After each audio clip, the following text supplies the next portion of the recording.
Hey, what's up, everybody? Welcome back to the Good Game Podcast. My name is A1K, and this is episode 11 of the Good Game Podcast. And we have a couple things to get into on today's episode. Subscribe to the channel and hit that notification bell so you get notified whenever we do drop another episode of the Good Game Podcast. So, there's a little festival going on by the name of Camp Flog Gnaw. If you guys are familiar, this festival has been going on for about 10 years now. And this year just so happened to take place at Dodger Stadium, where fans flooded into Dodger Stadium on November 16th and 17th for Camp Flog Gnaw 2024. This was a celebration of the 10th anniversary of Tyler, the Creator's first festival.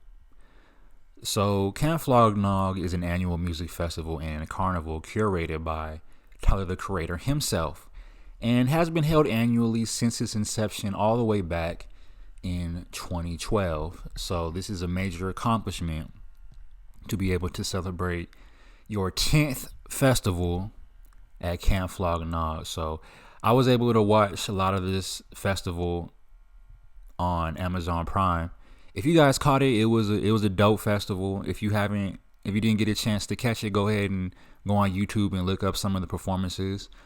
A lot of great performances, a lot of great artists, a lot of talented artists hit the stage, and it was just great to see a lot of artists that I was familiar with and also a lot of artists that I wasn't so familiar with get a chance to really perform on stage. So shout out to Amazon Prime for having that. This year marked the festival's 10th iteration, stacking the lineup with classic odd future favorites like Tyler, the Creator, Earl Sweatshirt, Damo Genesis, Sid, Left Brain, and a few others.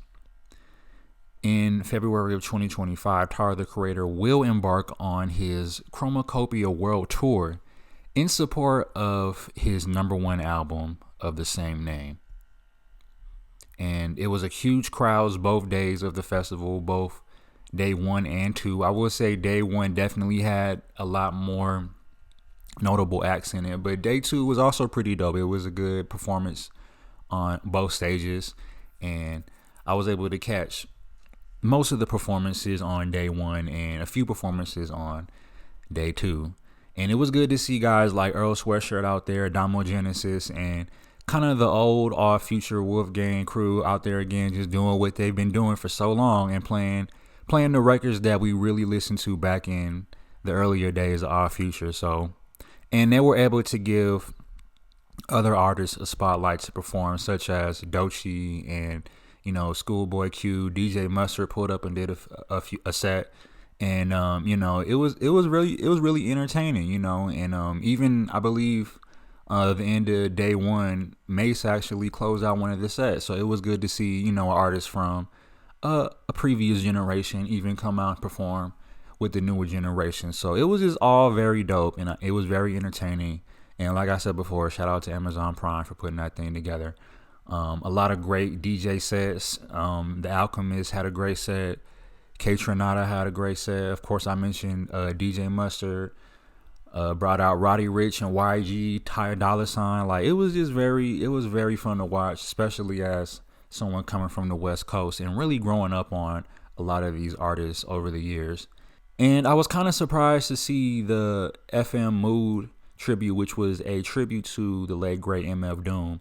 And the performance was very much set up like an orchestra where there were different instruments, keys, drums, horns, and all this live music being curated by an actual orchestral conductor who was wearing a Fernando Valenzuela jersey, which a lot of people are familiar with, just recently passed, which is a Hall of Fame player for the Los Angeles Dodgers. So that being played and that jersey being worn by the orchestrator in Dodger Stadium just made that moment 10 times more powerful. So it was a great experience and definitely something I enjoy watching. And hopefully you guys got the chance to experience and watch it. And if not, go ahead and check out some of the videos out there. All right, so we got to talk about this here on the Good Game Podcast. The Jake Paul and Mike Tyson fight that just transpired. Jake Paul and Mike Tyson, $18.1 million gate, knocks out combat sports record outside Las Vegas. So I'm going to go ahead and give a little information about the fight. We're going to talk about the fight first and everything, all the record-breaking facts and information that we have here. First, we're going to go over that, and then I'm going to give my somewhat opinion on the fight itself. So, the main event that pitted the YouTube turned boxer against an iconic heavyweight champion was the biggest gate for any boxing or MMA event outside of Las Vegas in U.S. history, according to a statement from Paul's Most Valuable Promotions.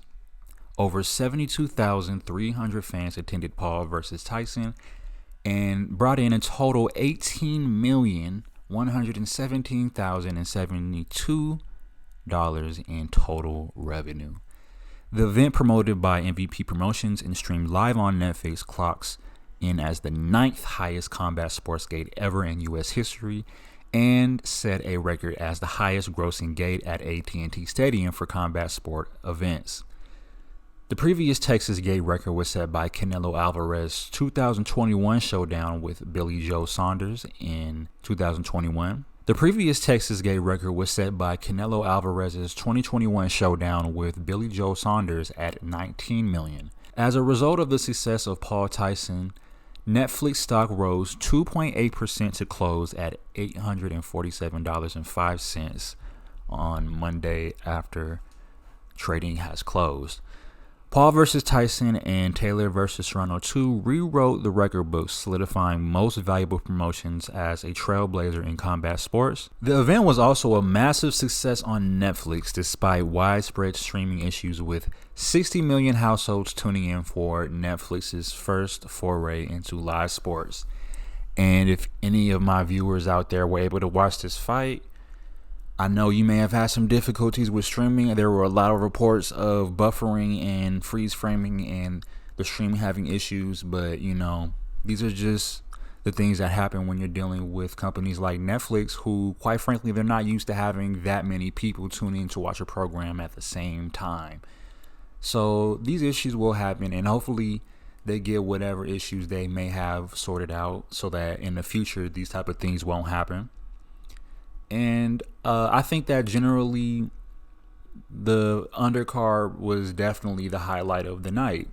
This was a night where the undercard was the most entertaining part of the evening. And I think that people really should look at it as a way for lesser known fighters to kind of get their name out there and get some screen time and have their name put in the spotlight, because at the end of the day, the main event was not really about boxing. And we'll get in some more of that in a second. Off the heels of Paul Tyson, the streaming giant announced that Beyonce will be performing at the halftime of Netflix's first NFL Christmas game day, where the Houston Texans will host the Baltimore Ravens on December 25th. Netflix also announced the debut of WWE's Monday Night Raw on the streaming platform will take place on January 16th. At Los Angeles' Intuit Dome and feature a special appearance by Travis Scott. So this was a great way for Netflix to kind of get their foot in the door with live streaming and see how much of a viewership they could actually maintain, so that they can go in the future and have these live events and not have to worry about people having streaming issues and complaining, and the possibility of losing subscriptions, or subscribers rather, due to these buffering issues. So I think Netflix will sort these issues out. This was not hopefully no one really spent too much money trying to watch this fight. Hopefully you already had Netflix and you just watching this fight because it was on. But I do truly feel for the people who spent money on a Netflix subscription just to watch this fight and having it have streaming issues, and then due to the fact the fight itself wasn't really so much entertaining, that just makes it 10 times worse. All right, so let's get into the fight itself. So first round, everything pretty much started out strong. Mike Tyson came out strong, but I'm gonna be honest with you guys, 2-minute rounds. After that first 30 seconds, it really just turned into a dance-off. I mean, Paul was really just kind of dancing around Mike Tyson. Yeah, he was throwing some good shots every now and then, but it didn't really look like he had much behind those punches. And that just goes to show that. And by the way, Paul has never really fought against an actual boxer before, so he's fought against guys who were amateur level boxers at best. So until you go against an actual professional ranked boxer in a nationally respected sanctioning body of boxing, then you can't really be respected as the boxer that he thinks he is. So beating up on a 58, almost 60-year-old Mike Tyson doesn't really do much for you as a boxer at this point in your career. I'm just putting that out there. So yeah, and I have to let my viewership know that it is come to be public knowledge that Mike Tyson definitely has some stipulations in his contract to where he was incentivized to let the fight go the full 8 rounds. And he was incentivized not to do certain things in the fight that could lead to a knockout or could lead to an easy victory for Mike Tyson. So if you look at it from a business perspective, it made more sense for Mike Tyson to kind of take it easy in the fight and do what he had to do to meet his stipulations and fulfill his end of the contract so that he does get the full amount of money promised to him. So, and I don't blame him for doing so. Absolutely not. It does nothing for Mike Tyson at this point in his life or career, whatever that may be, to knock out a 27-year-old YouTuber. So he did what he had to do. And I think if the people who looked at this fight as pure entertainment, it definitely was that. It was great just to see Mike Tyson in a boxing ring again, because who knows when we'll ever see that, if ever, again. So definitely appreciate that piece of history right there. So hope you guys did get to watch the fight, and if you enjoyed it, let me know in the comment section what you thought. And with that being said, we're going to move on to our final topic of the day. So we got a little NBA news to talk about here. Inside the NBA have agreed to appear on ESPN next season. And this is great news for those of you who are a fan of the show Inside the NBA, formerly on TNT. And this is great news due to the fact that for a period in time, there were a lot of questions whether this show would continue to exist or not. So it's great to see that they finally were able to reach a deal and find a new home on ESPN. So Inside the NBA, which features the quartet of Ernie Johnson Jr., Charles Barkley, Kenny Smith, and Shaquille O'Neal, will appear on ESPN and ABC starting with the 2025-26 season via a partnership with TNT Sports and the NBA. It was announced Monday. Except when the show goes on the road, TNT Sports will continue to independently produce Inside the NBA from its Atlanta-based studios over the term of the agreement. Johnson, Barkley, Smith, and O'Neal will remain with the show. The show, which has won 21 Sports Emmy Awards, will appear on ESPN and ABC, surrounding high-profile live events including ESPN's pregame, halftime, and post-game coverage of the NBA Finals on ABC, Conference Finals, NBA Playoffs, all ABC games after January 1st, Christmas Day, opening weekend, the final week of the season, and other marquee live events. Inside the NBA is universally recognized as one of the best and most culturally impactful shows in sports. ESPN Chairman Jimmy Pitaro said in a statement, "We have long admired the immensely talented team and are thrilled to add their chemistry and knowledge to our robust set of NBA studio offerings to super serve NBA fans like never before." The addition of Inside the NBA further solidifies ESPN as the preeminent destination for sports fans. The 2025-26 season marks the first of ESPN's 11-year rights extension with the NBA. As part of the agreement, TNT Sports will also begin showing 13 Big 12 football and 15 men's basketball games next season as part of a sublicense with ESPN. TNT will air 2 college football games beginning this season, also under a sublicense with ESPN. ESPN will continue to produce NBA Countdown and NBA Today. The agreement is part of a settlement after Warner Brothers Discovery, the parent company of TNT Sports, sued the NBA in New York State court in August after the league did not accept the company's matching offer for one of the packages in its new 11-year media rights deal, which will begin in the 2025-26 season. The settlement gives TNT Sports, Bleacher Report, and House of Highlights a global license of NBA content with no rights fee for the next 11 years. Warner Bros. Discovery will also continue its relationship with the league's digital operations, including NBA.com, for 5 seasons.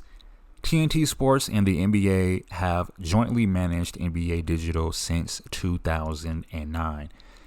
Even though TNT Sports will not be airing games in the United States beginning next season, it does have rights to air a full package of games in select countries, including those in Latin America, excluding Brazil and Mexico, as well as Poland, Denmark, Finland, Norway, and Sweden. Turner Sports has had an NBA package since 1984, and games have aired on TNT since the network launched in 1988. That will end after this season. So definitely an end of an era at TNT Sports. But nonetheless, we are definitely excited to see Inside the NBA find its new home at ESPN. Definitely want to give a shout out to Charles Barkley, Ernie Johnson, Kenny Smith, and Shaq for doing what they do on Inside the NBA.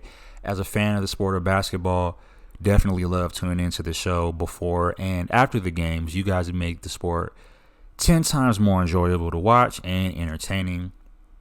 Keep doing what you guys are doing, and I love to see more. So with that being said, we're going to wrap up this episode of the Good Game Podcast. Make sure if you haven't already, hit that like button, hit that subscribe button, and if you would like to leave a donation, I will have the donation link posted in the bio of this video. Help support the channel grow. That is the conclusion of episode 11 of the Good Game Podcast. Until next time, peace.